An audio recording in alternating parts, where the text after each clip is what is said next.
work on a lot of campaigns, and I think the antiquated version of like 5 frames, face to camera, voice over the discount code, post, CTA, like the minute I'm like, we don't consume content that way and we don't shop that way. Like truly, like none of us in this room have probably swiped up from like a face to camera, I love this product so much. Like it hasn't happened.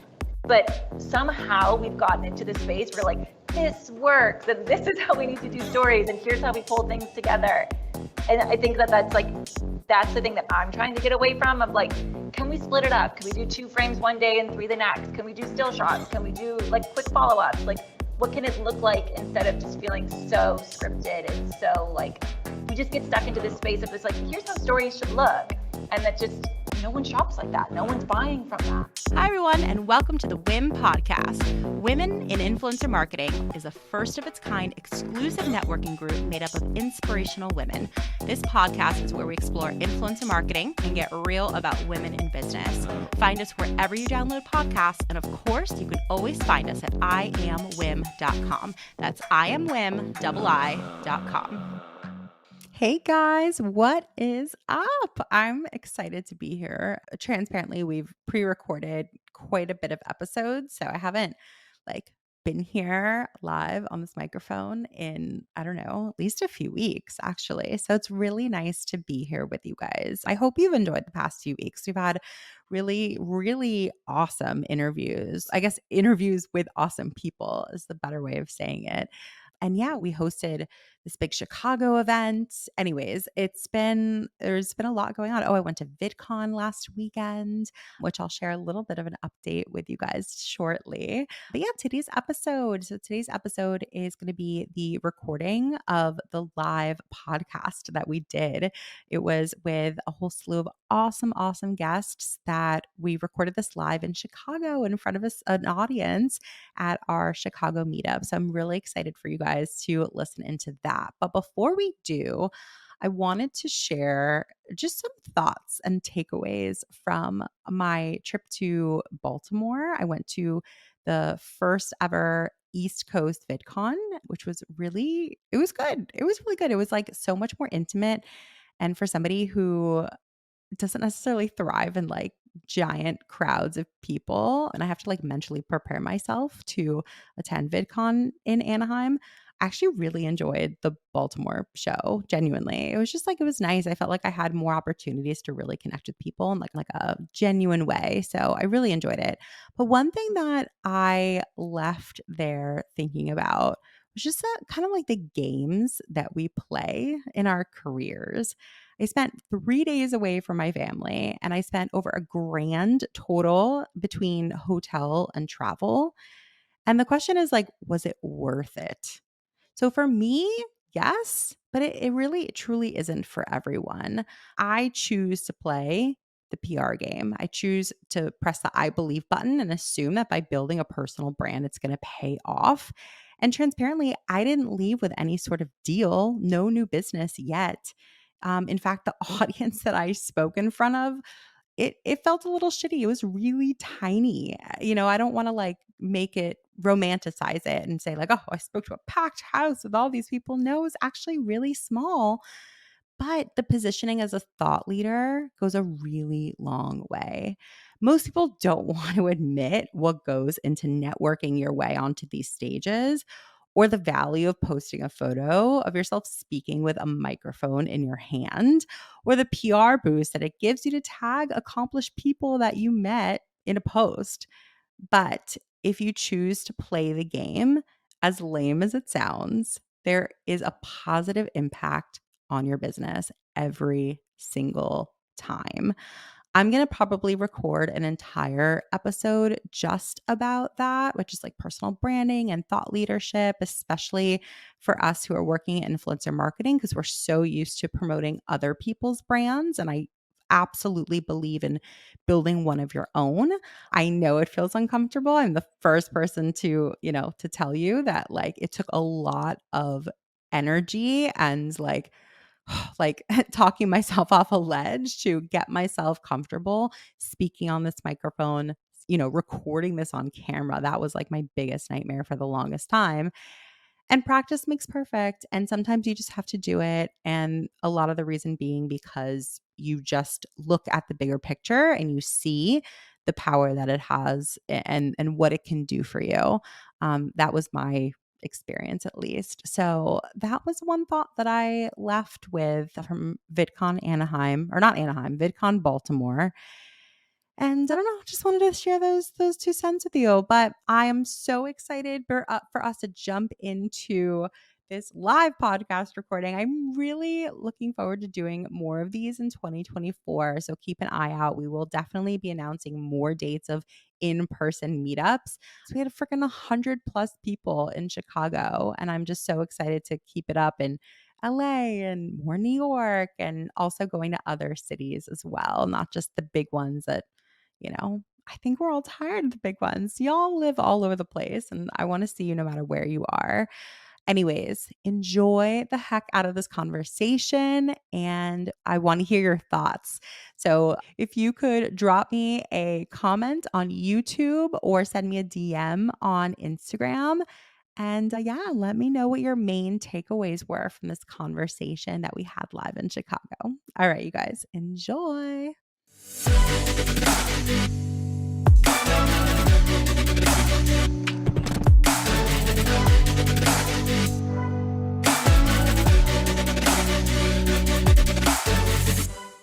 So first of all, before we even start, I actually want you guys to give yourself a round of applause for being here. So my name is Jessie Grossman. I'm the founder of WIIM. I have really incredible panelists who I'm going to be introducing shortly. And I'm just super grateful for you guys to be here, to be enthused about women in influencer marketing. And we're going to have a really fun time tonight. So first and foremost, we have a couple sponsors that I absolutely have to thank because this literally would not be possible without them. FCB is one of them. This is their beautiful, yes. This is their space, you guys. Look around. I did nothing. This is just how beautiful it is, like all day, every day. And their team has been phenomenal. So huge thank you to all the FCB folks. And also our second sponsor is Flagship. Big round of applause to Flagship. They're a wonderful platform that you guys will hear more about tonight. We have people on the panel from FCB, from Flagship, and also a couple other companies that you're going to hear about. The format of tonight, I guess not technically night yet, whatever, is we're going to do this panel. It's going to be really casual, informative, all about influencer marketing. We're going to really, really dive into it. We're going to be having like intimate networking activities, which I'll explain a little bit more later. But you'll get a chance to like really connect with other people who are here today. We had over 100 people register for this event, and I think most of them are here. There's a lot of people here today, which is really, really awesome. And I want you guys to connect with each other, and like not superficially. Like I really want you guys to make meaningful connections. So we have an activity sort of specifically designed for that to happen. Okay, so with all that being said, I want for all of our panelists to first introduce themselves. We have a lot of really great questions that we're going to get into. And so, Samantha, do you want to kick it off? I'd love for you to introduce yourself. Hi everyone, my name is Samantha Merkin. I am the Associate Director for Influencer at FCB Chicago. I want to welcome everybody to our space. We are very happy to have you. Hi, I'm Aana Leech. I am the Head of Product at Popular Pays by Lightrix. Really excited to be here. I've been in Chicago for a long time. Excited to be up here with a really great panel of women to talk about influencer marketing. Hi, everyone. I'm the CEO and founder of VRAI Digital. We're a boutique talent management agency. I'm really happy to be back in Chicago. This is where I've built my space and my industry here. So it's nice to be back in Chicago. I'm in LA now. I was here for 8 years. This is where I got my start in influencer marketing. So very nostalgic. Hi, everybody. I am Corinne Travis. I am the head of creator experience at Flagship.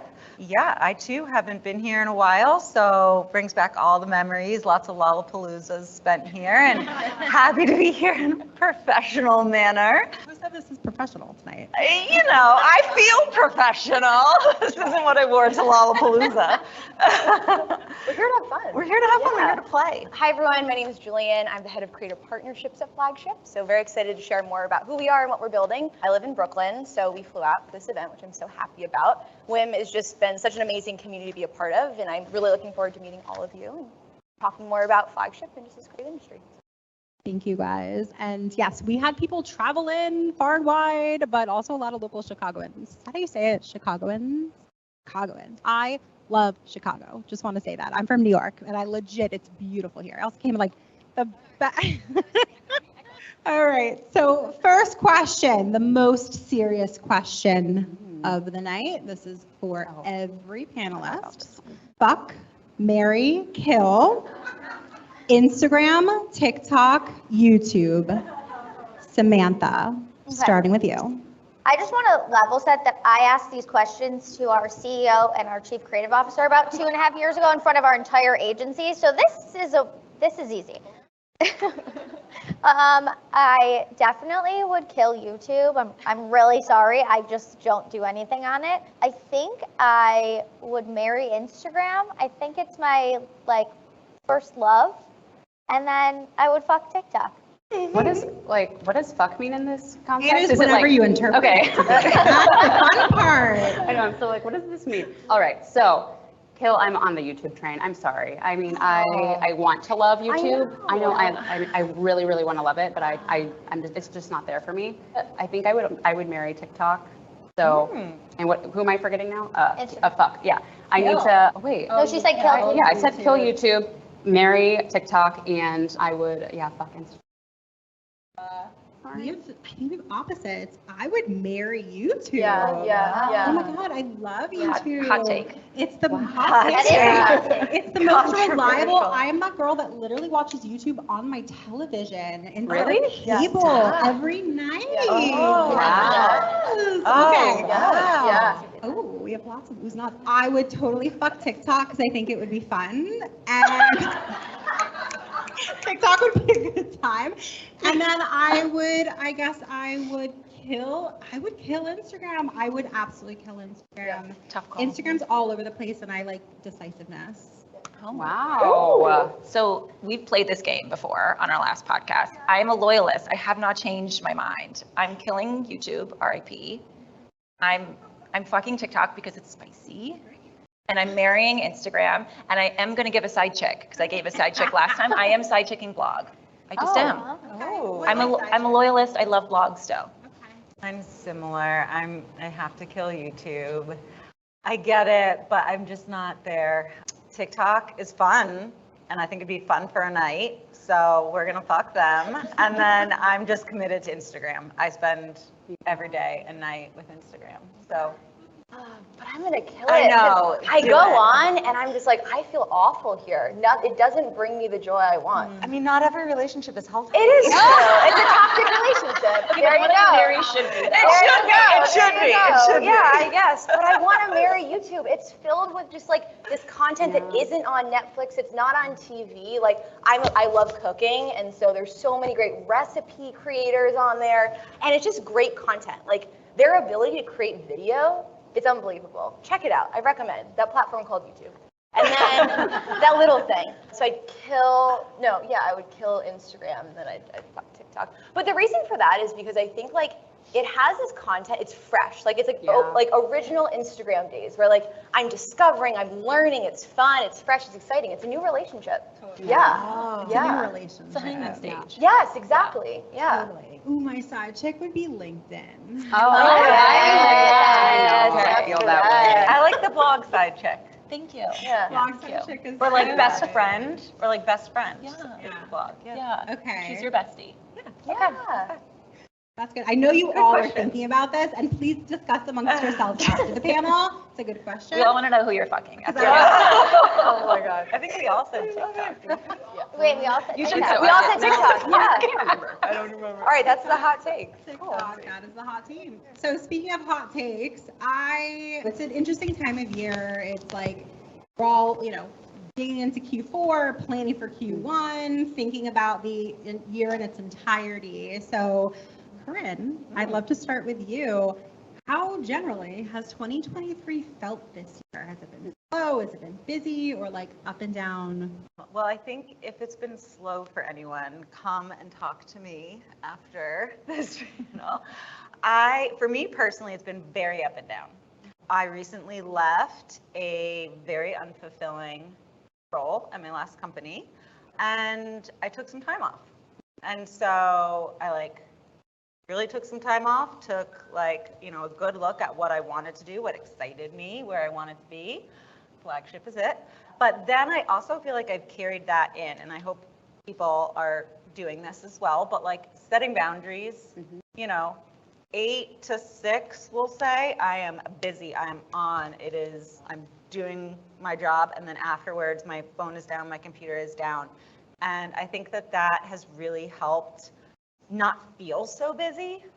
So when the day is done, you feel complete, you did your stuff, but you're not in that busy mindset always going. And I really hope to continue that. And what does that do for you? Just having those boundaries, what are some byproducts of have you actually been able to say that? Is it helpful? Yeah, well, I have kids, so the big thing is being present with them. Mm-hmm. I think it's funny because I always tell my kids you can't do screen time after a certain hour, and then but I'm I can do screen time, just not you, right? So it's just allowing yourself to be present in whatever, whether you're at kids or you're going out with a friend, and I feel this is so much easier said than done, but it takes practice, but I think it's, definitely helpful. Yeah, and that's the only way to get good at it is just by practice. I mean, everything, right? Everything, yeah. How about you? How's your 20 been so far? I would say 2023 has been very busy for FCB Chicago on the influencer front, which is great. We are continuing to grow, which is always a positive, and I think we're continuing to want to grow. We have over 45 brands in the building, and I would love to work with every single one of them.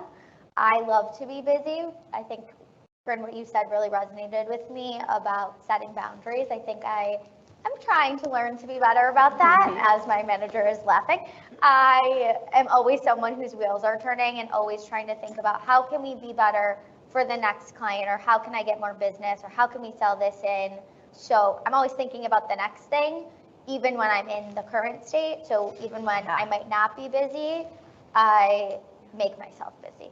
But your work brings you joy, and that's so important. It does. Yeah, I love what I do. That's the thing. I think having the self-awareness to know, do it to the point that it's still to fulfill, and then have the self-awareness to know when it's crossing some line for you. I'm too stressed, I'm too overwhelmed. Sometimes, I'm gonna be honest, coming here to Chicago for me was that reset. I'm a person who just needs to change. I feel so invigorated just taking a little work trip. So sometimes it's just a change of scenery. Sometimes it's shutting off a device, whatever it is for you, but it's so important. Aana, I'd love to ask you, what would you tell women who want to make a career in influencer marketing? I know there's probably some people here who are very senior, but there's probably some people here who are just getting started and would love some advice. Basically, what do you wish that you knew? Yeah, that's a really good question. And I think it's also really a kind of a good segue after the last question, because setting boundaries is obviously really important to make sure that you're setting yourself up for success. And so that's something that I certainly wish I was able to learn much earlier on in my career. But in terms of kind of getting into influencer marketing and how I feel you can make your way in this industry, if you look around, there are there are many women in this room. Thank you, men, for coming as well. This excited to have you here. But, I think, yes, but I think that I didn't have as early of a recognition that this industry is dominated by women. We have such a strong voice and such a strong, ability to influence where this industry is actually going. And so I think we need to recognize that and step into that and own that. And so that's a really powerful place to be.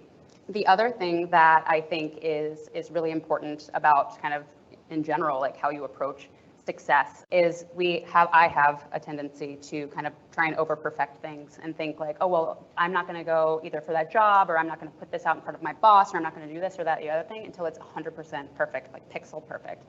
And kind of starting in startups, going through the entire rigmarole of everything, like that is absolutely the wrong way to be thinking. Like it matters to like get things out, like done is like better than perfect, like just get it done, get it good enough to go and put it out there. And you'll be able to like reap the results of that so much faster than sitting there and tinkering. So stop tinkering, just do, and then you'll be able to kind of change and take your next step forward. So yeah, absolutely. And the thing is too is like that like enjoying the process of perfecting the thing, not expecting to be perfect from the beginning, but the journey of like testing it and like trying it out and like, oh, I could tweak this, I could tweak that, and like the journey.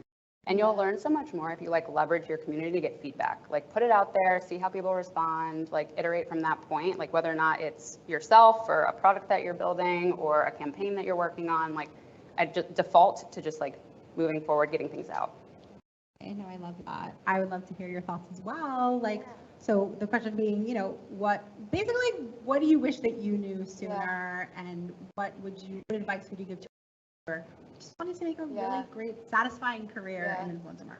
Well, I think exactly what you said. Like, there's so many women in this space right now, and like I look to all of us as entrepreneurs, really. Like, I started my career 10 years ago in the creator space. I actually worked at an agency in New York in PR, and I saw that like there was this rise of blogs happening.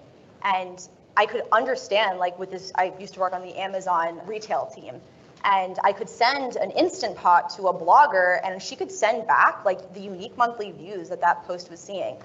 And so when I thought about that, I was like, I'm actually able to quantify and show the impact that this relationship that I built, where it's going. And so I would always say, like, think like an entrepreneur, think ahead, like see where the opportunities are. We're all building here. Like the past 10 years, so much has changed in the creator economy, and no voice is too small. Like I guarantee you every person in the room has something to say. And you know, if you don't feel comfortable in that space, like raising your hand, that's okay, but sideline someone and talk about, I saw this opportunity, let's build. Like the coolest thing about being in the creator economy is that none of us really know what we're doing, but we all we all see that there's opportunity, and let's go with it. And so, you know, I think that's really been the guiding force in my career. I'm definitely very bullish on working in startups. That's where I've spent my whole career. And actually built a company at 25 and sold it at 29 because of that. And so as a result, like follow your heart and really look at those opportunities.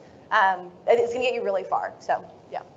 And I love that too, because like to me it's never ego driven if you approach it from that perspective. And I just think that the work is so much better when your ego gets set aside.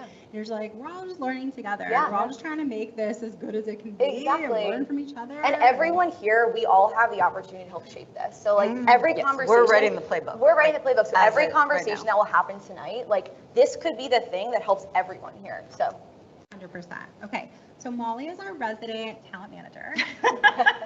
And so I have a question specifically for you. Okay. So I'm wondering, I can imagine that there are people in the audience who either work for or represent a small brand, like smaller brands with me, or a large brand with a smaller budget, right? And so my question is, like, from your perspective, from a manager, like, a small brand or a brand with a small budget utilize influencers, or should they wait till they have more money? What do you think is the best approach? I don't think you have to wait till you have more money. I think that the boom that TikTok has created around UGC is a godsend for brands that don't have a large budget. You can absolutely tap into that micro creator economy and use them to create UGC for your brand that you can then leverage in paid media. I think people are saying that like paid media is like a $2 CPM right now, which is much lower than what you would spend on traditional influencer. And so I don't think it's that you necessarily need to have a large budget, but I do think you need to allocate your budget towards whatever KPI you have. So if you have a smaller budget, looking for a conversion for KPI is probably not going to be really conducive to your goals. Versus if you have a smaller budget and you can align your influencer budget to be more awareness focused or more content focused that you can then leverage into conversion via paid media. But I hate the notion that like influencer is expensive and influencer doesn't convert for us and influencer doesn't work. And it's just that's not the case. Influencer does work and influencer doesn't need to be expensive. You just need to manage your expectations around your KPIs based on your budget. And I also think, like, to that point too, I was just having this conversation with someone just the other day. There is an art to negotiating. And what I mean by that is if you, let's say, have this ideal influencer that you just want to work with them, but you don't necessarily have the budget that they are looking for. As a former talent manager myself, I'm so much more receptive and open to working with somebody if someone like approaches me in like a reasonable way, like not cocky, not like it's my way or the highway, you know, you're asking for too much, like stuff like that. But sometimes creators want to work with a partner and they're willing to, you know, do the first one at a discount, or they're like, you know what, if you purchase, you know, 3 posts, I can give you a discount. Yeah. Some managers might say, if you work with 5 of my clients, I can give you a discount. So there's like different ways to get to the same result. But I also want to hear from an agency's perspective on this, because I think it'll be interesting to hear if you guys align or not. Do you think that small brands and or small budgets can utilize influencers, or just should they wait till they have a I think small brands or brands with smaller budgets, and I will say a lot of our brands have smaller budgets, and I think what attracts them to the influencer practice here is that we can do stuff for them in a small budget. Some of our best work comes out of a $10,000 influencer budget, and we've seen incredible results, and I think that makes them really excited that there's so much potential out there, whether that's, you know, I think we did this campaign and we sold a shoe and we had $10,000 for micro influencers, and we saw 40% of sales were driven from the influencer links, and the clients like used that in a case study. We use that now in a case study, and it really helped them understand that influencer is effective for the brand. So I think it's really helpful to see that you can take, you know, I would say a minimum of like $10,000 is a nice place to start. And then, you know, obviously you can go up from there, but you know, the more money you have, we always say the more influencers you can get, but we really say that you can start small and make an impact, because those micro and mid-tier are really, you know, where you're going to get that engagement. And are any of you guys, anyone on the stage, combining like a flat fee with maybe like affiliate, or, you know, there's different ways to like sweeten the pot, you know, and to sweeten pie, or whatever the phrase is. Like, is anyone sort of like seeing that, or is it still pretty much like a flat fee? I did that for like 10 years at CJ. I would say like, I think we're narrowing the conversation into like flat fee when like with your answers, but we've seen so much success with gifting. I mean, there's also influencers out there that love a product and they're going to talk about it no matter what. You don't need to pay them $2,000. Like, if you want dedicated content and you want this perfectly shaped content, sure. But like, people are going to talk, creators are going to talk about the brands that they love, and you can pay them a commission on it and get 2x return. So your budget is almost like infinite in that way, because if you're spending 10K and you're making 20K, like, then it doesn't matter the small budget, right? And so that's also like core to Flagship, and just core of what I've done for the past like 12 years is very much like affiliate and working in those commissions and paying a creator percentage of the sale, fair percentage of the sale, none of this like 5% stuff. But you can do that and still have like a 2x return, 5x return, 10x return. Yeah. It goes back to, again, like your expectations as a brand of, if you are a brand that has really specific key messages and you want content that's able to really hone in on those to convey to certain audiences, like affiliate's not going to be your route, right? Because it's a fair game. They can talk about whatever they want. They can say whatever they want. Yes. Whenever. However, wherever, whenever. But yeah, I mean, I think affiliate it's obviously still very powerful. I mean, we have creators on our roster who are making well into 6 figures on affiliate, and we have started to work on brand deals that are a mix of flat fee and affiliate, but it really depends on the creator and their conversion power. You know, we have creators who would be able to make 5x on affiliate what they could do on just a flat fee. You know, they might make $5,000 for a story, but they can make upwards to $50,000 on affiliate with the same brand. So that it wouldn't really make sense for us to do the story, right? It would make more sense for us to say, hey, cut us a 20% commission. Let's keep this ongoing. Then we don't have to send you content for approval. We don't have to do any of that, and our lives are all great. So it just depends on the creator and like how they've been able to kind of convert their audience into shoppers and buyers. And as a brand just starting out, like really just starting out, look at who's talking about you now. Like look at, you know, who's tagging you in Instagram stories, reach out to them, you know? I love that. Yeah.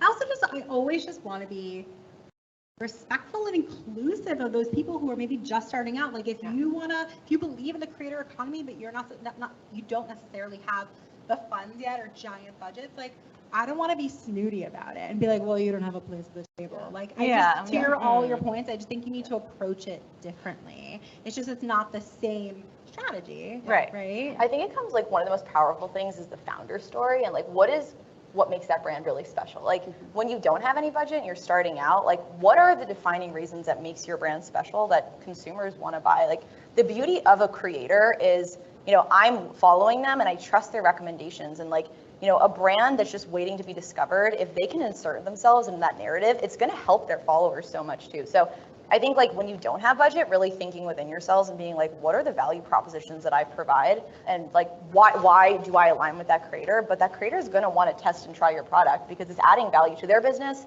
and their community is going to like feel so much more connected to them because they feel like, oh wow, the creator that I follow, they're not just doing hashtag ad every day. It feels authentic. They're providing value to me. So there's like absolutely room at the table for small businesses. It's just like, you know, I wouldn't recommend starting out with a crazy budget because you're not going to like see the direct return. No one's heard of your brand before. So. But sorry, I was just gonna like kind of ask a question to you guys too. No, is it okay? Well, you know, I think like something that is really difficult in the position that we're in is trying to convey that strategy to brands, because brands of all sizes come and say, oh, influencers, like dollars, like awareness, like metrics done.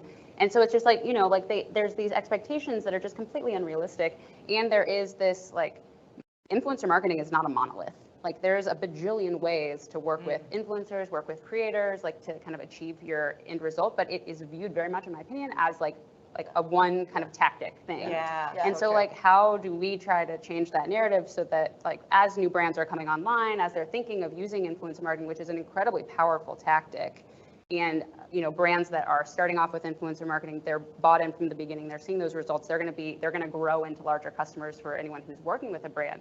Like, how do we try and change that narrative for them from the beginning? I love that. I think we forget that there's a test and learn period too for brands. Even if a new brand comes to you and says, I have $100,000 to spend, this is the very first campaign that we're going to execute. It's the job of the agency or whoever's working with them to manage the expectations that there will be a test and learn period. You've never worked an influencer before. You have no idea really who your target market is in terms of who's actually responding to content online about you. You've never run a campaign before, so you don't know what type of content is resonating. Is it get ready with me's? Is it morning routines? Like, what does that look like? And it's going to take time for you guys to test and learn from influencer. And also just the feedback that you will get from creators' communities. Like, you might think that, you know, our value prop is that, I don't know, for AG, like I work with AG a lot. Like maybe our value prop is like, we're a greens powder, even though they're not anymore, just so you know, they're more than that. Hot take. Part of their messaging. Hot take. But that might've been their value prop first, right? Like we're a greens powder, it's an easy way to get your greens in. But the feedback that the influencers are getting from their community when they're posting is like, oh, I actually love that, like, this is less expensive for me because I already buy like a probiotic and a multivitamin and a mineral, and like I'm spending $200 on that a month, and I can get this now for $79.99.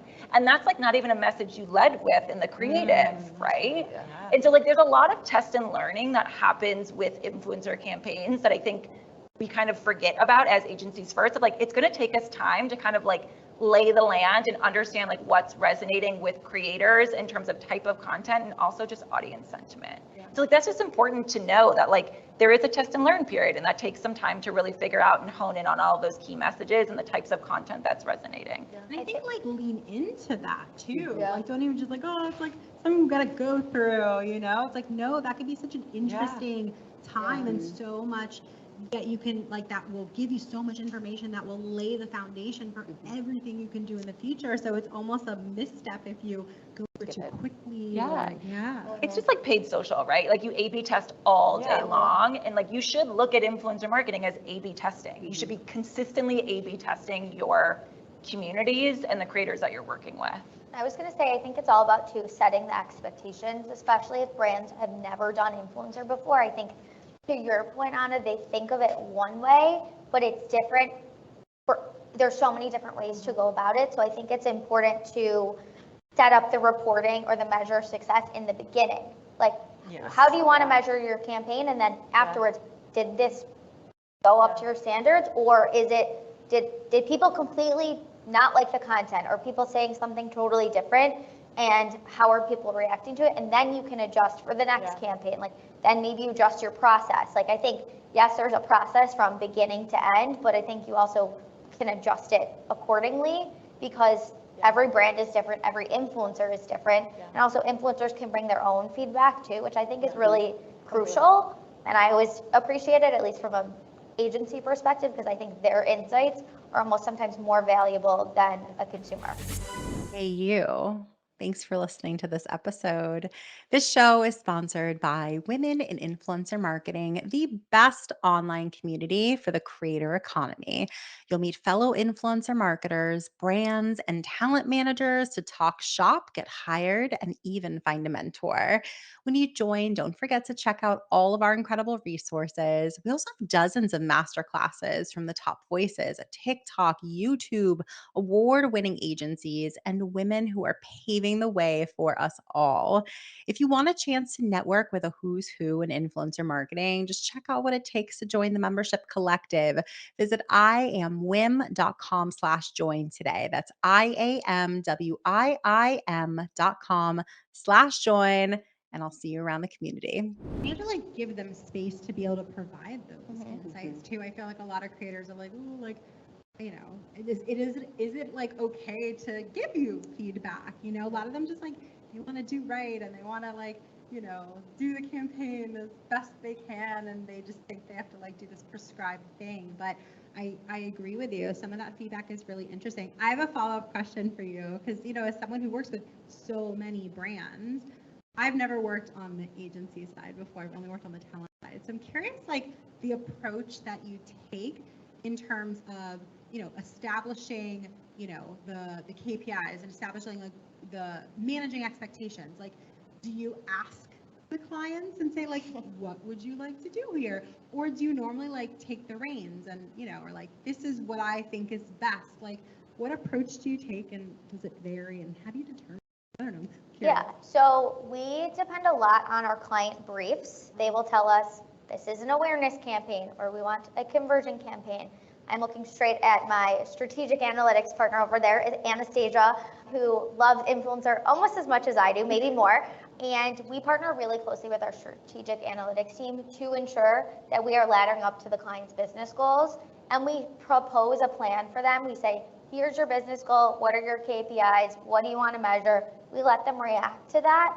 And then, you know, they say, oh, we actually want to add this to it.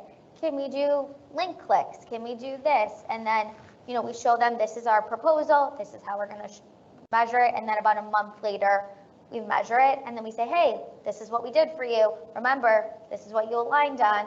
Kind of reminding them slightly again and again. So just making sure that they know and saying, yes, we did align and we did achieve your goals. I think also, again, going back to expectations is really important, because sometimes they want those immediate results. Like, and they're like, well, where's my awareness? Like, I don't see it.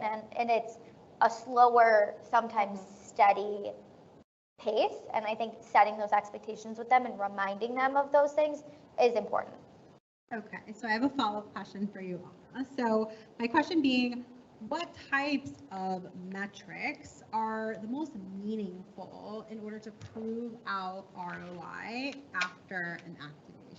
Yeah, this is all of this conversation is very like helpful. So I think from the platform perspective, so we're trying to productize like everything that you're talking about, which we're working through a very subjective, emotional process of creating content and working with people. And like my job is to try and like make that into a product where you go from here to there to the other place and you accomplish all of these things with a couple of clicks of a button and everybody's very happy and rosy on the other side, both from the brand side and also from the creator side.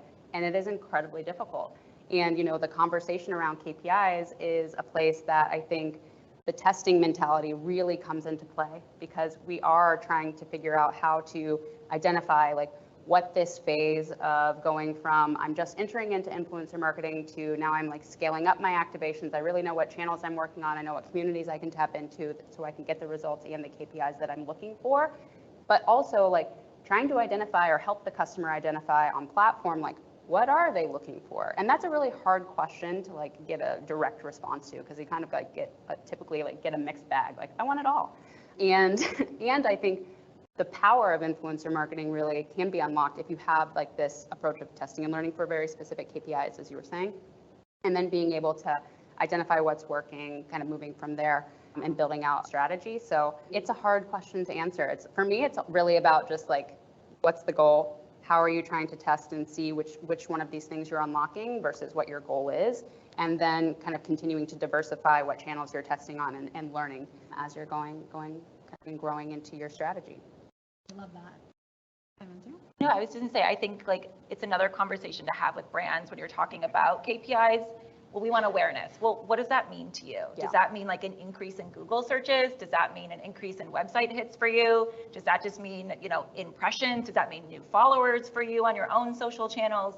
What does that look like?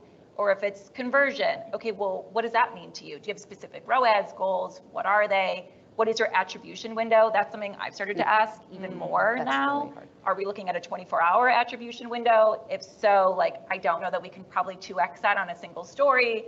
Can I get the product early? Can we do some organic posting before in order to get us to that 2x? And so, or are you working on a 30-day attribution window? Even better if you are, because that gives us time to do more organic mentions and things. And so I think the idea of ROI and awareness versus conversion, it's deeper than that. There's more questions to be asked besides just these are our main two things that we're looking at.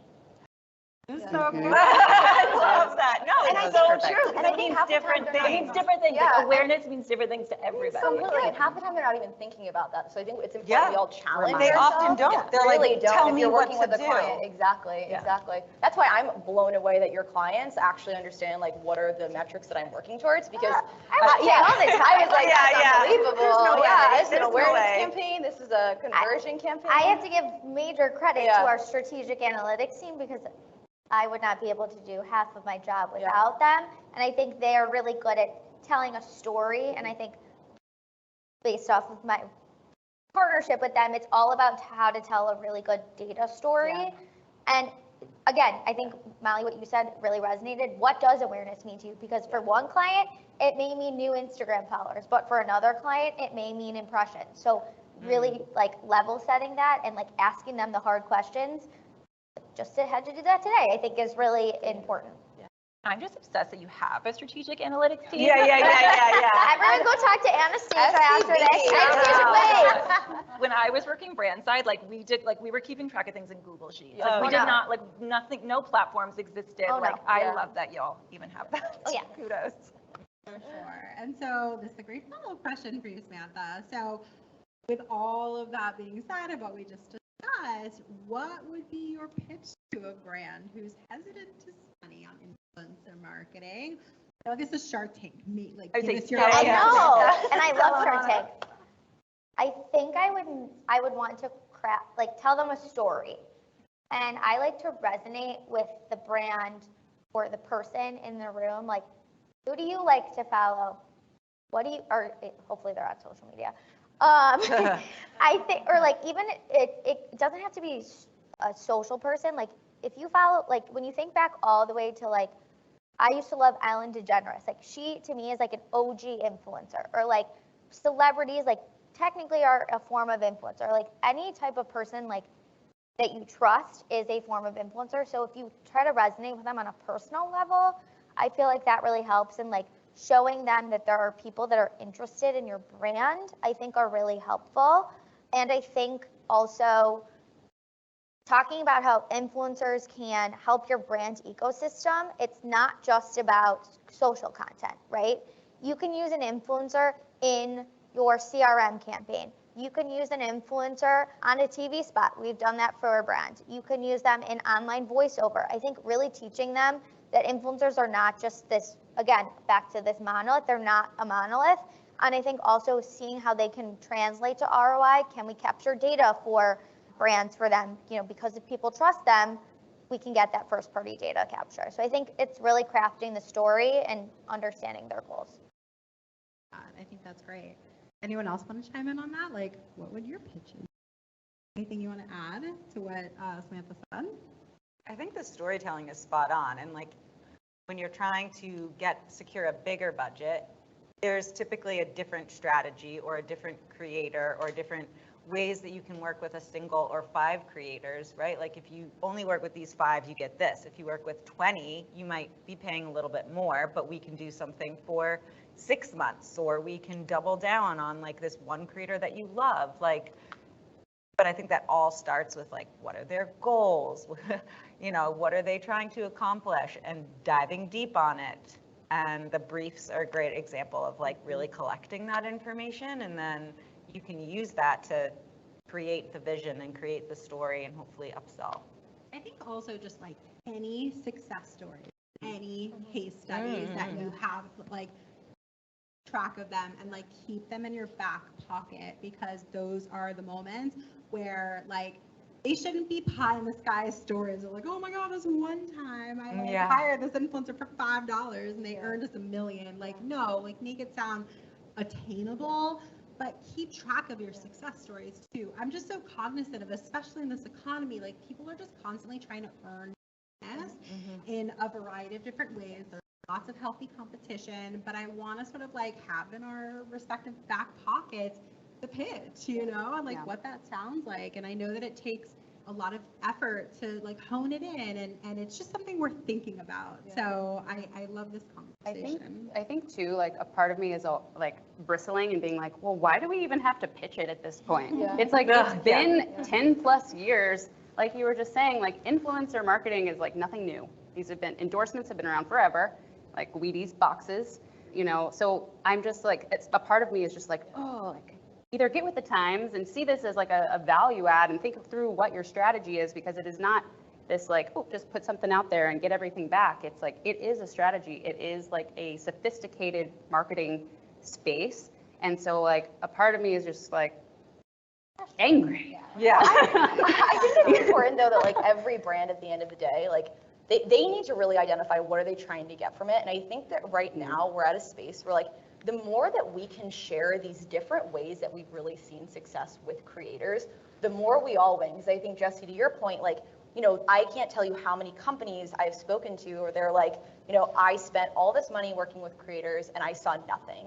And there's so many levels to why it didn't work. And so I think like the more everyone level sets and really thinks about, like, we all want to win here. We all want to see success. And so if you are a company that's just directly looking for sales, like, join Flagship. We're a performance-based channel that allows creators just to make money when they sell. If you're looking to really run a branded campaign, that's where I met Corinne. I did this massive Nike deal with some of my clients when I had a management company where we built branded content for them and they ran ads. And so I think so much of this is like people, very polarizing voices thinking they know everything, and like we don't. And so I really want to implore all of us to strategically think about like, what were my goals? Because I actually really don't know. Like we were talking earlier, how do you build a campaign that's rooted in like, here's a flat fee plus commission and scale it to infinity? I want to learn that. Like I want to build that next to someone because I haven't done it before. And so I think the more that we can really intrinsically like learn from one another and like identify those goals, but no one really knows the goals too, but like kind of map them all out. I think that like it'll help everyone in terms of really growing, because influencer is not new.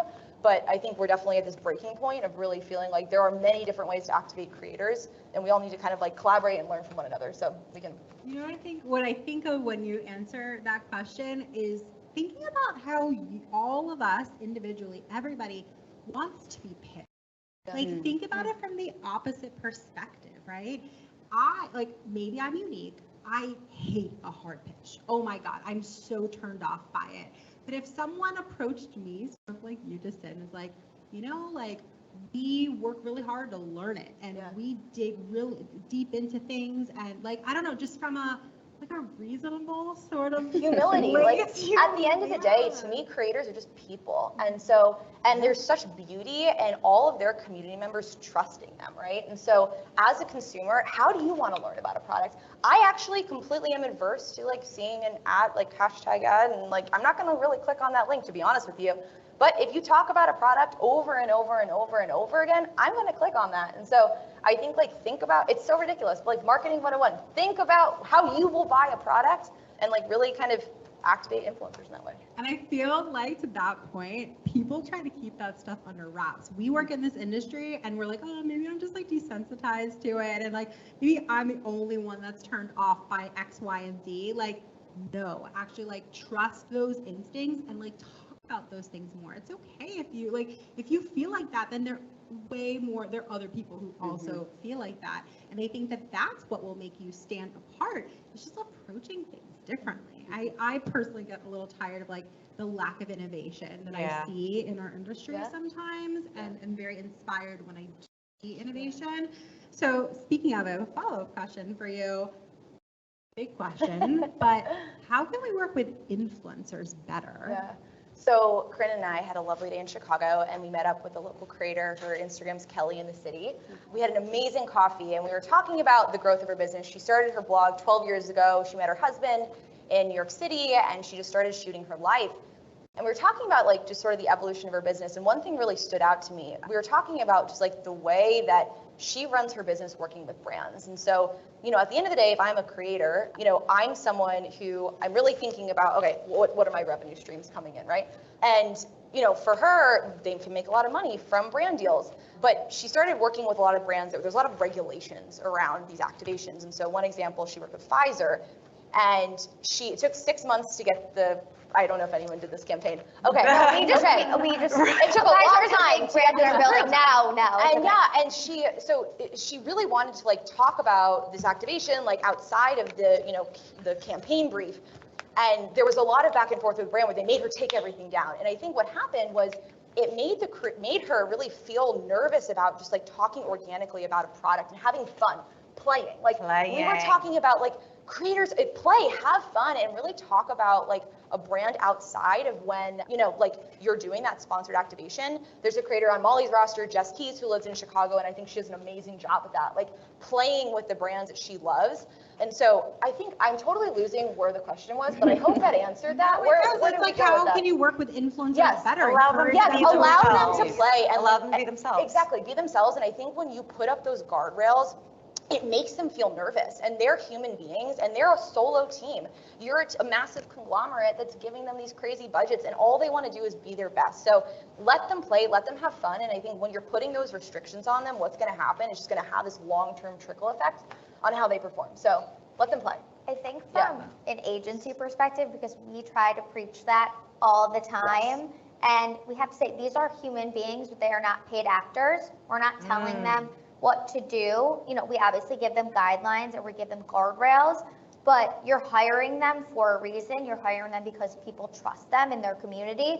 So you can either hire a paid actor or you can hire an influencer. And if you want to see where the content will go, because it's going to be so much more beneficial if they are allowed to talk how they want to, and then you're going to reap the repercussions if they can't talk how they want to. I know healthcare is even a different beast of its own, but I think even, example, Pfizer is really starting to understand, okay, I actually do need to let someone talk about this, or else they're not going to see the benefits. No one's going to click on it. You're not going to see the impact that you wanted to. The most successful campaigns I worked on were those that were like, you know, very loose. Sure, if there's like a specific, you know, word you want to use to describe your product, but when there's like pages and pages and pages of do this, don't do this, you know, like this is how you need to stand when you're photographing like stop. We love a 20-page brief. Stop. Ours are usually longer, so. But it's just like, I've never seen those work. It goes back to the innovation too, because I find that as well. Like obviously we work on a lot of campaigns, and I think the antiquated version of like 5 frames, face to camera, voice over the discount code, CTA, like the minute I'm like, we don't consume content that way and we don't shop that way. Like truly, like none of us in this room have probably swiped up from like a face to camera, I love this product so much. Like it hasn't happened. But somehow we've gotten into this space where like, this works and this is how we need to do stories and here's how we pull things together.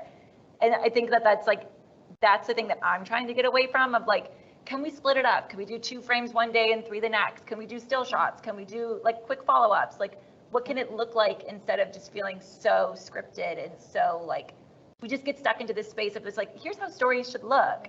And that just, no one shops like that. No one's buying from that. I think so. And I think it's because like, it blows me away that there's been such a lack of innovation for creators. I think because so much of the money comes from brands saying, I want this, the creators have no stake in any of this. And so like, that's why I'm so bullish on what we're building at Flagship. Our entire business model is how can creators make a real living from their followers first and foremost, point blank, so they can be more selective with the brands that are coming in, they're working with.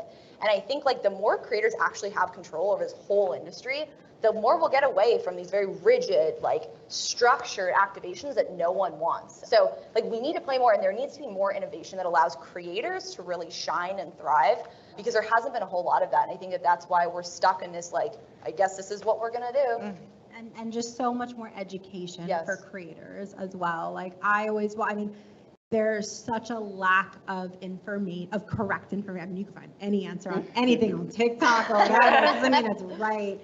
And, you know, it would behoove them so much to have an awareness of these conversations even, you know, because they work in a silo. And so, especially if they're not managed, you know, that's just them and they have no point of reference. And they want to do right by their employer at the time, who's whatever brand. But I love what you guys are building. And I love when there are other opportunities for creators to monetize, because it lowers the stakes a bit when you get a brand partnership, and it allows them that ability to play a little bit more, feel more comfortable with it. The stakes aren't so high that it makes people feel uncomfortable and rigid if all of their eggs aren't in one brand partnership basket. You Operate know? from a place of like abundance and not scarcity. They are in control, because they really are. But we're not. They don't have a stake in the conversation, and you know they're not. But they are the ones building this. So yeah. Okay. We probably should talk about predictions a little bit. So, Corinne, I will ask you that question. Do you have any predictions for Q4? We're in like a very pivotal time of the year. Oh Any my gosh, predictions this is from all you? we're spending, everyone I'm sure, hopefully in this room is spending time on. Yeah, a few. I think like it's a general question. There could be so many things that happen, but like from a brand point of view, I definitely see, and I would love your take on this too, like I definitely see brands wanting to spend, but there's going to be way more pressure on like return on ad spend. Even if their goal is awareness, like you're not really trying to drive awareness over the holidays, you're sales, right? So that may come up in like, maybe they want more discounted rates, maybe the budget is tighter, maybe the commissions get cut. But like some fun ways that I've seen it come up are performance bonuses.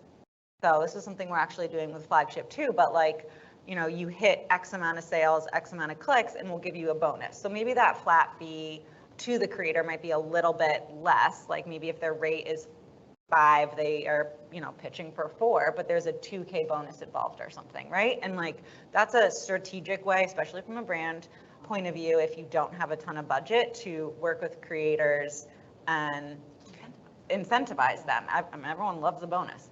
And then from the creator point of view, this is something we saw last year that I think we'll see a lot more, is creators are, I mean, they're central hubs, right? They're a central shopping hub, and they are serving their community, especially around holiday. Like, what are you shopping? You see this all the time, right? Like, what are you shopping for? It's the Sephora sale. What are you shopping for? And then they go and hunt that down. With holiday, that usually we see like spreadsheets. I don't know if you guys saw this like last year, but it's like, click the link in my bio for a spreadsheet of every sale I know, right? And I think that that's going to continue. And what I'm so proud of what we're building at Flagship, and like, I know you see this on like LTK too, but it's like, head to my shop. So your Flagship shop, it's like literally a storefront, head to my shop, you'll see all the items are already discounted. They're all on sale already, all my picks. Add them to cart, one single checkout, just making that customer experience and that shopper experience so much easier. And I think ultimately that's what creators want to do, and that's how they serve their community. So more of that. Hopefully it's not a spreadsheet. Hopefully it's more flagship shops. But, you know. Yeah. No, I love that. Talking about like things that we genuinely respond to. I love a good like curated list for myself, like make my life easier to shop for what that would be a blog post. You're buying because I'm gonna buy it. Read a blog post. Yeah, no. She's like a blog. It's a gift guide. Yeah, it's a gift guide. It's a gift guide. But also like even within the gift guide, what do I need to buy? Like you have 20 gifts for your mom. What do I, you know, like a gift guide sometimes makes us, the consumer, do the work. But like if you tell me every day, like here's the product you should buy, here's what's on sale, here's what you should buy today, like, oh God, I'm so gonna buy whatever you tell me to. The value. You're giving so much value. Giving value. It depends. You know, if your targeted audience are like professionals, busy women, men, whatever that is, like they appreciate the heck out of that. Just like saving me time, like God. Get me a code, tell me where to buy it. Yes, 100%. Anyone else want to chime in on predictions for Q4? I'll open it up. Anyone else? I hope it's dollars.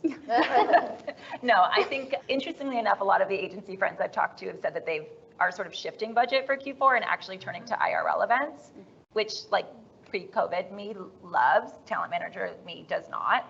But I do think it's great that like we're starting to see a lot more brand activations. I also think going back to the conversation around like, oh, I don't have a lot of budget and I want to get started. I do think that activations and events are relatively low cost for you to kind of dip your toe in the water. Like you can throw a decent brunch for like 10K and invite 20 creators. And now you have a bunch of creators that are posting about you. They're taking product home, they're testing and learning, they're posting about you organically. Whereas like if you were to pay those 20 creators to actually post about you, you're probably looking at like a 50K spend. So you saved yourself $40,000 and now you have an incredible amount of impressions. So that's also another way that you can kind of get your foot in the door for relatively cheap. I love that. And just like creating buzz around your brand, you know, like people see that there's like, there's this event and there are all these cool people there. And like it creates conversation or buzz or whatever it is. And like just a moment in time that like lasts long beyond that. I love that. Invite founders, like you get to have a great founder story. They connect with the brand. They feel a lot more invested than they do of just like sending them a PR package and a flat fee to post. And I would say if you guys are brands and you're thinking about this, do it now. Do it in October. Like if you get the product into the hands of creators in October, you'll see it in a gift guide. You'll see more organic stories. And then when they circle back with a sale for Black Friday, Cyber Monday, like sales will spike. But if you have an event in December 2nd, like that's hard. And like put it out there what you would love to have in exchange, like in return. Be like, you know, if you have any gift guides, like feel free to include us. You know, how can we help you also? I think it's like a really great question to just put out there for creators. Like this idea of collaboration is like a really powerful thing. You've been talking about like events and stuff, and it's like, you know, maybe it's like a co-branded thing. Like maybe, you know, there's a food brand that partners with a clothing brand. And so like the clothes could be like, I'm making this up, like a runway show and like the entertainment, but then you have this like delicious food and then you don't have to pay a caterer and then the caterer doesn't have to pay, you know, the food company doesn't have to pay for entertainment. It's just like co-branded. Like I've seen really interesting events and trips, just experiences happen in the creator space that had a lot of longevity far beyond like the initial activation. Though that Tarte Dubai trip was more than 10K. Yeah, that was definitely Well, That was crazy. I think, Molly, when you said dollars, I actually thought like a lot of brands would be like, oh, I have $10,000 left over, I have $20,000 left over. Yes. What can I do in these 2 weeks before Christmas? Like, can't you do an influencer campaign for me? And you're like, well, yeah, of course. So I think about it like that's my prediction for Q4. Usually, like you think it slows down, but it actually ramps up because people are like, oh, I have all this extra money. Like, what's something really fast? You can't do a TV commercial in 2 weeks. You can do an influencer campaign in 2 weeks. So I think for us, we kind of reap the benefits from, you know, other brands, you know, leftover money. Yeah. That's so true. Like end a quarter budget, end a year budget, like they're either going to run out early or have a lot of extra. From your We're mouth. hoping for extra. They're gonna get extra because they've invested in affiliate and saw 5x, and now they have extra. They have extra. So we are going to open it up to the audience. And you guys, we're also recording this live for our podcast. So if you ask a question right now, you'll also get onto our podcast. So don't be shy. And Miss Katie Stoller is going to come meet you with a microphone. So I think Desiree has a question. She should get a round of applause for walking in the I know, shoes. that's unbelievable. Absolutely. Yes. Okay, hi, I'm Desiree. I'm a creator. And so this conversation I find very interesting and insightful because I talk with a ton of creators too, especially in the women's space.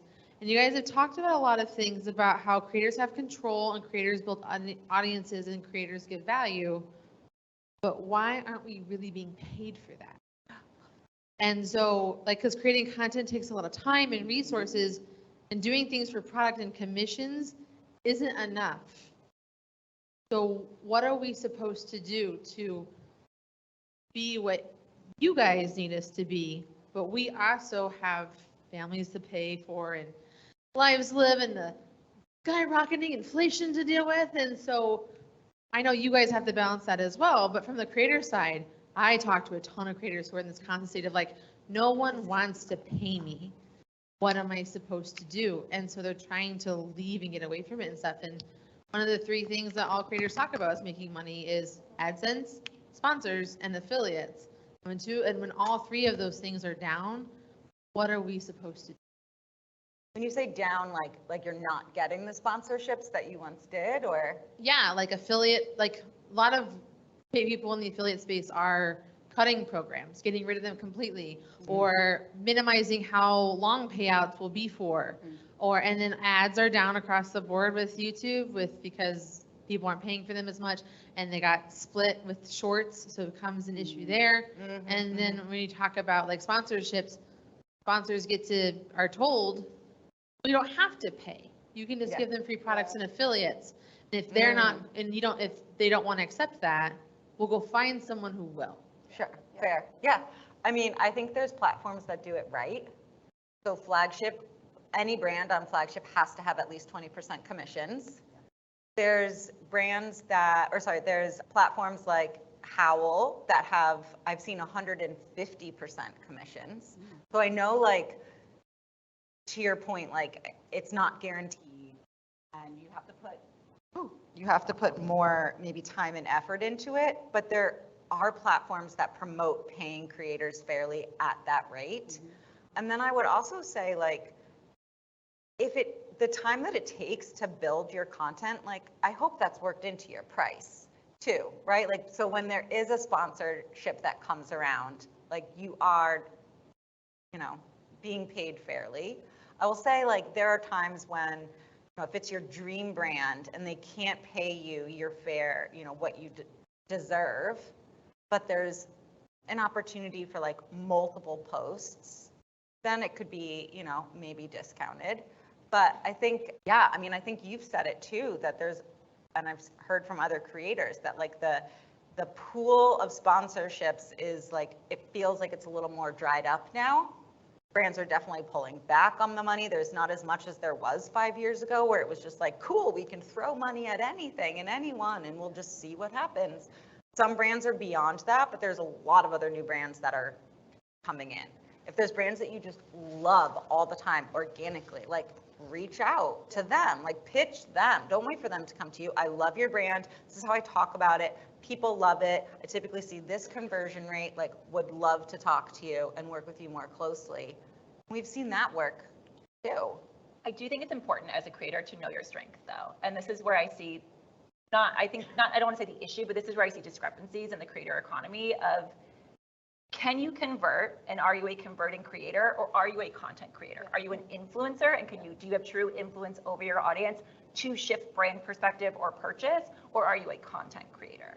So I think the hard thing about being a content creator and not having an audience that you've trained to shop and pitching D2C brands that are solely conversion focused, i.e. AG, Ritual, Brooklinen, etc., that doesn't make sense for you because you haven't trained your audience to shop with them. Whereas Ritual doesn't necessarily need content, right? Where there's a lot of brands that are Rode, for instance, Fenty, they're desperate for content. They want to work with content creators, and they're able to kind of work on an awareness-based campaign. So you have to know your strengths as a creator. Sometimes it can be both. This is my thing, is I think you can be an influencer that's also a content creator, but you probably are not a content creator that's also an influencer. So know your strengths and pitch accordingly, and pitch the brands accordingly. I would also say too, like, remember, why did you start this? You are an entrepreneur first and foremost. And I think like we're very narrow-minded right now, sponsorships, affiliate, ad dollars. There's actually so many other ways to make money. Like I've become really inspired by Substack recently. Like make money from your followers, build a Facebook group. Like if you really want to like put your heart into this, there's so many other ways to like build community. And I think community really is a strength of a creator. So it makes me really sad that I think like, you know, it's this weird like rigmarole between creators and brands, and like as a creator, like you really are the one with have the superpower here. But I think it's important to remember, like, you are the entrepreneur, and there's other platforms out there that you can like build community. And so at the end of the day, like if you own that relationship with your follower, they're going to go with you forever. In-person events, like there's so much that can happen. But if building content is your superpower, there's a lot of platforms now that really are investing in UGC. So I think it's just like really understanding who you are. But I'm really bullish on community. Like that to me is the future of all this, is like, you know, community-led commerce and people really admiring someone and just trusting everything that they say and wanting to subscribe to that. And I think that's such a great point, because I think the stock of your community is something that's going to continue to grow. Like if you're kind of focused on it, because it's not something that someone else will own, it's like something you own. So if you think of it like a business, like there's no like VC involved here, like there's no middleman, it's just you, like you own that like full thing. So I think that's a really, really strong point, to just think of how you can start diversifying your platforms and like really engaging your community, because there's also like brands are having a harder time like tapping into communities. Like there's been a lot of roadblocks thrown at them in the last couple of years. So that access is being denied, but you have carte blanche access there. So I think that, you know, that's an incredible point. Last thing I'll say, and is just that everyone in this room who's a creator, and that can take many different forms, always be trying to narrow down how you are like nobody else, so that when you are pitching to whomever it is, whether it's your followers to buy from you, a brand to, you know, pay you, whomever it is, like they almost have no choice, because by the time you've finished your pitch, your sentence, they're like, wow, like you're perfect for me. Like, and it's such a good match. And I don't know anyone else who's doing exactly what you're doing. I think a trap that influencers fall into is they just try to follow what everybody else is doing because it looks successful. And I understand that cerebrally, but when you're trying to pitch someone to actually pay you, isn't it way more likely to have success if you're the only one and you don't have all this competition? Yeah, you know? I was going to say that I look for people that stand out. I don't look for people that look alike or like their feeds look the same. I think also if they are nice to me back, I think a positive relationship is very important, and how you treat someone, it's like how you want to be treated, goes a really long way. And I think that also opens the doors to many opportunities. You know, here we have 45 brands. Like if I like you for one brand, I'm probably going to want to use you for another brand.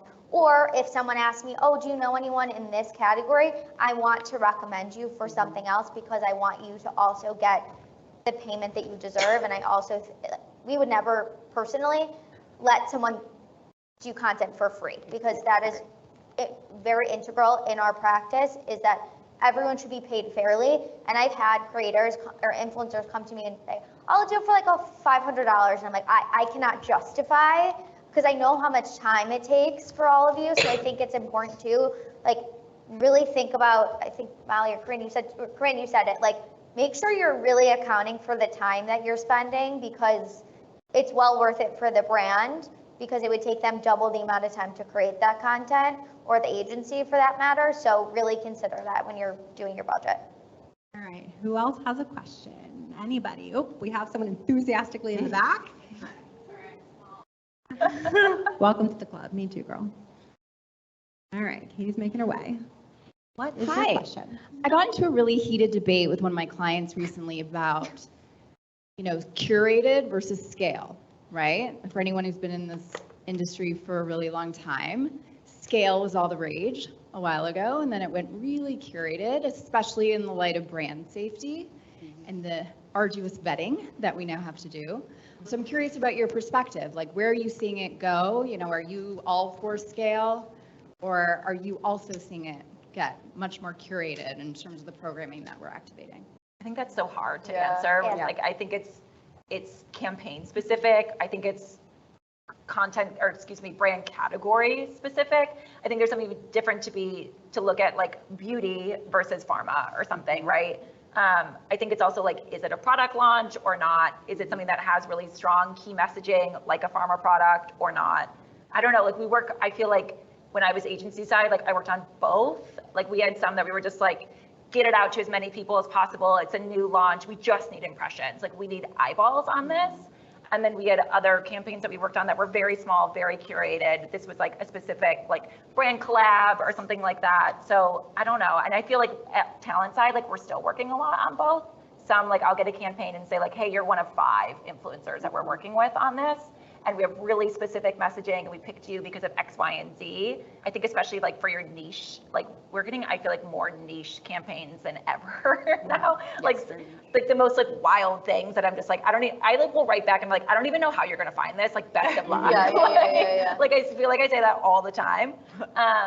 So yeah, I think, but we were also still getting some that are very like in mass at scale, new product launch type thing. So I feel like it's hard to answer. I mean, FCP probably have it better. I would say we used to do more scale, and now it's much more curated. And clients are also, they don't want it to look like a TV ad. They don't want it to look really polished. They want it to look like the influencer's feed. And what we do actually during like our selects process and the briefing is we show them what their content looks like, or inspirational content is what we call it, and be like, this is the content that we like for them to post. And we want them to emulate that. And it looks authentic, it looks raw, it looks real. It might be them literally with their phone, or or maybe it is more produced. So I think we've definitely shifted. But again, I think, Molly, to your point, it does depend on brand goals, product launch, and all those other factors. I think we've also seen like a huge evolution in like what the platforms are offering and and how you're executing. 10 years ago, if you had 500 followers, like, whoa, you were a rock star, and like you only had a feed post to be able to like make an impact. And today on Instagram, you have 4 different ways to like reach your audience. And so I think as we're starting to see the platforms kind of diversify what they have and what they can offer brands, and where creators can post and where they can reach their audiences, like we're starting to kind of see this like focusing in or honing in on like leveraging these different placements for different purposes. And like that scaled activation is still cool, and yeah, that's fun to do, it's like a flash mob.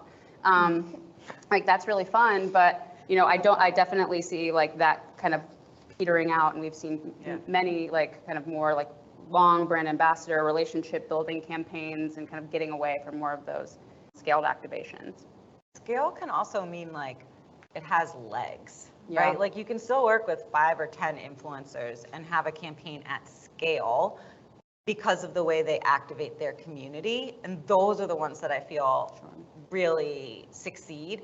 I love how you said flash mob, because like how many times have you guys followed creators? Like you have all your creators, you're scrolling through Instagram and you literally see like the same ad from like 5 people you follow. Like that was old school though. Like I'm telling you, but like, it still happens. This is like how we activated for years. I guys. know, like but on it's launch that- days, like 50 creators would go live. Like everyone like saw that's the scale. That is when I think when brands think about scale, that's what they think about. And it's like you can have a creator activate her community, and that creates legs. Like we see creators repost their creators' takes on a product, right? And then they're using that content. They're not even producing net new content. They're like, my people love LaCroix, and these are their flavors, and they're literally reposting what someone else told them, right? And that's like, that has legs, that has scale without using 500 creators.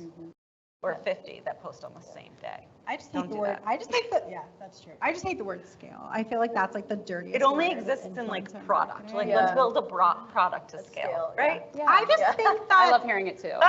And like authentic. I love that word. Oh, yeah. That's another good one. I just think that, broadly, I think that influencer marketing, when it's done at its best and at its like peak, is a relationship business. Like, Desiree, to your question, it's like, how do you get more business? It's like you, in this time when it's maybe a little quieter, and for everyone who has a business, when it's a little quieter, go and get coffee. Go and build those relationships up. And being a relationship business, that's the opposite of like a scalable business. It's literally the opposite of a scale. So I know the sentiment that you're going after though, and like there's something there to it. I just like, I'll like recreate the sentiment, but I can't refer to myself. I think we have time for one last question. I got to take it from this side because you guys are awesome over there. Katie's got you. What? Hi, I'm Madison from She Speaks. I have a question both from the talent side, from the agency side. So curious how you're approaching these new FTC guidelines. Like when I'm scrolling and I see hashtag ad, I have the same sentiment. I'm like, scroll again, just move away from it. But now they want verbal disclosure. They want hashtag ad above the fold. It needs to be on screen. And I don't feel like it's being applied across the board. So curious what your take is, how you're applying it, if you're seeing worse results. What's going on with FTC? A good question. Who wants to take it? I can start from an agency side. We are very conservative when it comes to FTC guidelines. I do not want a letter coming after me, and I don't want our lawyer coming after me, to be honest. I think that is really important to be honest, and I think the brands that we have in this building cannot get away with the luxury that a beauty brand or a Ritual or AG can. I think some of these, we have very large brands that are owned by very large companies, and I think we just don't have the luxury to afford someone not having hashtag ad before the fold or having the verbal disclosure. So, we're really cognizant of that, and if they are not going to listen, then we don't want to work with you. It's in their contract, it's in their brief. We look out for that when we review content. So we continually look out for that, and we, say that if you don't follow FTC guidelines, you might have to be removed from a campaign. I think from the talent side, I feel like all my manager friends had a panic when FTC released these. They're like, oh my God, it's going to feel so icky and gross. And how do we make it feel authentic? And I actually kind of low-key love it. I feel like it really is now going to kind of level this playing field in the creator economy. And it's going to set apart the creators that have true relationships with their community. Your community wants to support you and your business. They appreciate your product recommendations. They purchased things from you in the past that have quote unquote changed their lives. And so for me, with the creators that I work with, and most of our creators are OG bloggers, so they've been doing it for the past 10 years. They've really had the time to build strong communities. It doesn't feel gross for them to say hey, this was sponsored, vocalize, hey, I'm working with X, Y, and Z, or this is sponsored by X, Y, and Z, but you've heard me talk about them a million times. We finally get to we finally get to partner, it's official. There's excitement around that, and their community wants to support that. I think the hard thing is for some of those creators who really don't have deep-rooted communities yet to be able to say oh, by the way, this was sponsored, or somebody who's doing a lot of sponsored work to now have to vocalize and hear 4 or 5 times a week, this is sponsored by. Yeah. So I don't, it didn't put me on edge. I feel like all my creators are okay, and?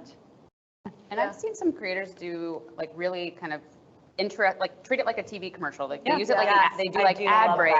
I love that. I'm just oh, here's her ad break. Okay, cool. Yeah. And I like the way that she packages that together. If it works for them. Yeah, exactly. So I think that there are really creative, fun ways to be able to integrate it into your kind of your content and make it feel, I'm going to use the word, authentic. So yeah, I think that there's definitely opportunities to make it feel a little bit more approachable. I think that no matter what we're talking about, but specifically for FTC, some of the best creators that I've ever seen are just the best salespeople. Yeah. And we sort of forget about that, I think. But to your point also about commercial ads. Like there are some killer YouTubers who do incredible ads. Back like, to YouTube, Jesse. I was going to say, bringing it back. Bringing it back. Full circle. It's you. Yeah. So I always butcher her last name. I think it's Michelle Kare or Kari, I think. Yeah. She does such good commercials. Donut Media, if any of you guys are into them, check them out because they do fully produced commercials. It looks like a TV spot, but all their content is also so nicely and beautifully do. There's just different ways to do it. You got to fit it into what your organic content is, whether it's like high or low production value. But also, I so agree. It's like, okay, so I'm going to have to disclose that this is a partnership, but what else are you saying? Are you also saying like, but you guys, I've talked about this like 20 other times before. So like, or, you know, aren't you guys excited for me? This is my first partnership. Like, I think if you just like call it for what it is and humanize what we're all doing here, just honest about it, it really goes a long way. Don't mask it. Own it. Don't I feel like it mask validates their followers, like, I mean, what you said earlier, them following you, and also then maybe it makes someone, I always say a lot of influencers are brand whores, but maybe that's going to help someone realize, like, what brands do I really want to work with and be more selective about it, because then you'll see that again and again, certain campaigns, oh, this person really likes AG, okay, then they're always going to post about AG versus 10 different brands. AG's getting a lot of love on this. I love it. It just was the first thing that came to my mind. Shameless plug for AG. They are a partner. But I think I will drop my affiliate. It's fine.